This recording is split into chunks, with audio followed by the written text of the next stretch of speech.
You see this little guy right here? That next to it, this is his neighbor. This is a hackberry, common hackberry.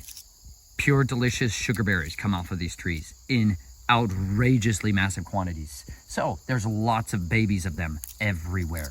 Hackberries are prolific, meaning they produce innumerable number of seeds, and everything wants to eat them because they're literally sugar berries.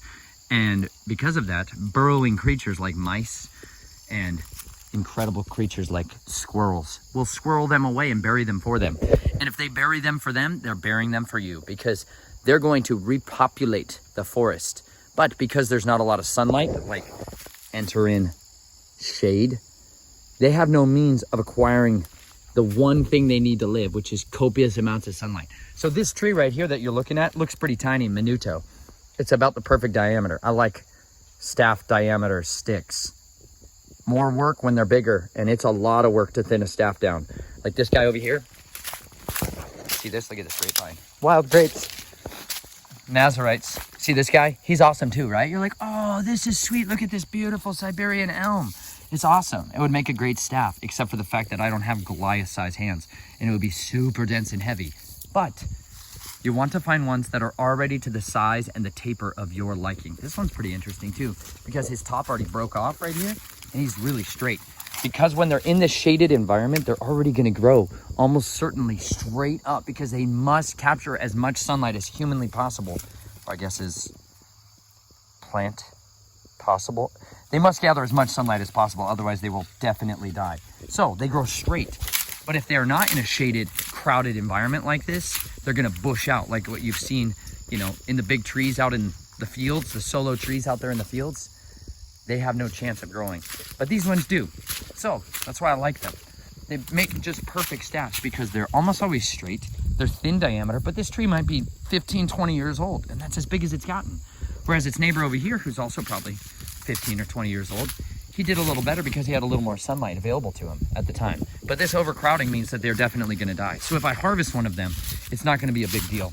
And it allows me the opportunity to go ahead and make my selection for trees. So this guy, I'm going to cut him down. That's a common hackberry. I'm going to take him down. And then I'm going to come over here and take down the sassafras. Sassafras! These are some of the most medicinal trees ever. Now, liars, known as the FDA, told us that this stuff could cause cancer, so you can't have it in your root beer anymore. Murderers, liars, and thieves. You know what's great? Yahuwah delivers us from all the failures of societies. And he gave us the scriptures and the truth. And he said, plants, he gave us every good tree like this and their seeds for meat. This is literally medicine. This is where good, delicious syrups used to come from. Medicinal sodas were a thing forever. People love bubbly, delicious drinks. That's why things like root beer came from. This is where root beer comes from forever, until mankind ruined it by putting in high fructose corn syrup and artificial flavoring and natural flavoring like beaver anal juice. Unreal, but absolute reality. They said that stuff's certainly good for you. You can trust us. We're from the government and we're here to help you. The people that paid and lined our pockets have also put forth a study that says the natural version of this is deadly and you should avoid it. Well, you know what? This tree didn't. This tree is completely innocent of all their nonsense. As am I. I'm paid by Yahuwah in the form of tree bark. So I am biased to tell you that this stuff is medicine, and the inner bark of it will absolutely certainly heal you. So I'm going to harvest it, turn it into a staff, and eat the bark from it into different syrups and teas and make drinks out of it that will heal my body and satisfy my soul. So I'm going to cut it down at the base of it. As low down, I like to clear away the poison ivy if it's there. Yep, sometimes it is, but not here. Instead, we have multiflora rose and greenbrier. So right here, I'm going to clear this space away here, and I'm going to cut right at the base of it, as low down as I can generally get it. And then I'm going to do that. Hold on. I'm just going to hold it and show you how I do this, because this is important. How you cut down a tree is important. And I'll show you how I do it with my folding saw. This is the saw that I've used for, I don't know, 9 years. I sharpen it myself with tiny triangular shaped files. I do a decent job at it. I'm not great at it, I'll be straight with you, because I never had any formal training, but I just went to the University of Hard Knocks. It paid me in sweat, blood, and absolute agony, like how I savagely cut my finger today doing it.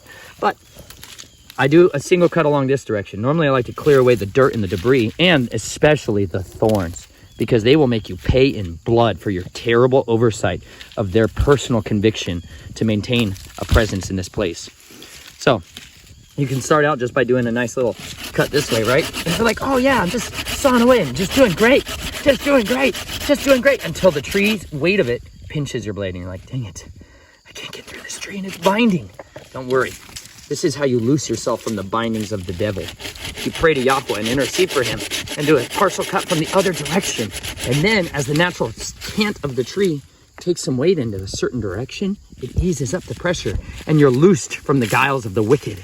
And Yahweh sends forth the blood of the Messiah to free you.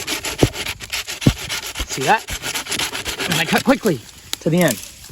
You see? That's how you cut down a tree. In my version of it, at least.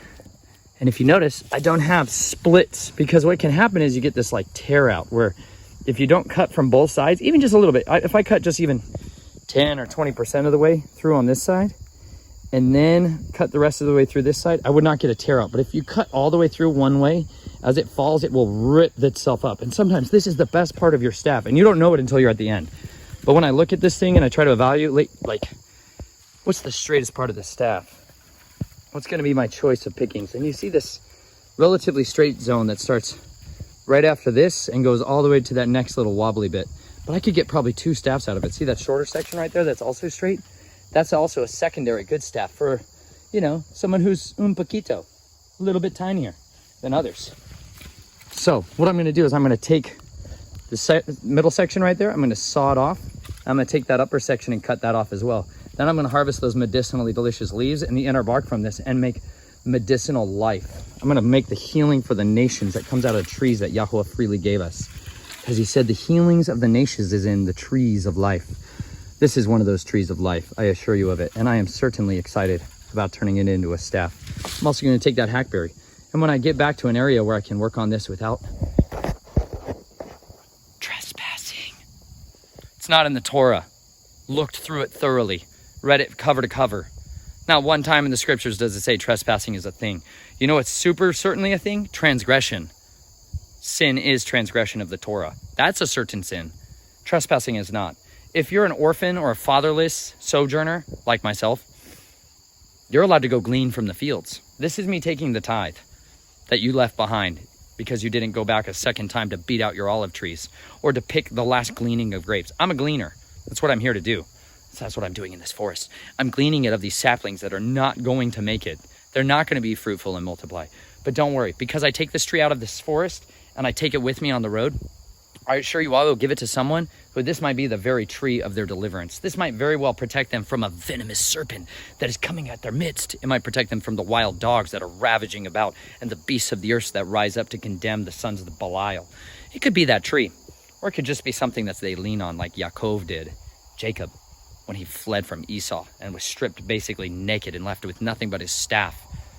And he fled to the Bethel, the mountain of Yah, where he had a dream and a vision after sleeping on a rock because he was naked and destitute of everything he had because the son of Esau went after him to assassinate him. And he instead gave him away all of the inheritance that Isaac had delivered him to, gave him on his path of leaving. He only had a staff in his hand when he left, but when he came back, he was a great multitude with many, many children, incredible flocks, the best and healthiest cattle on the face of the earth, and all of the earth wanted to come and get some of his cows. I really want to see what the cows of Jacob actually look like. Stop thinking Middle Eastern or cows. Start thinking of gigantic bison. What do you think a domesticated, sweet, lovely bison herd would look like? Pretty outstanding. Just something to consider. The Paleo-Hebrew of the Aleph has a beard. Cows, as you know them today, are beardless. Men of righteousness have beards. Bison have beards, and they are the pictographic Paleo-Hebrew depiction of the Aleph. People say the ox. Oxes don't have beards. Buffalo do. Something to consider. The bison is the biblical Aleph, which means our geography might be really inside out. Shocker. Most everything else you've ever inherited is lies, falsehood, and vanity. But that's a longer discourse for another time. Today, it's staff making. Tomorrow, United States of Mitzrayim.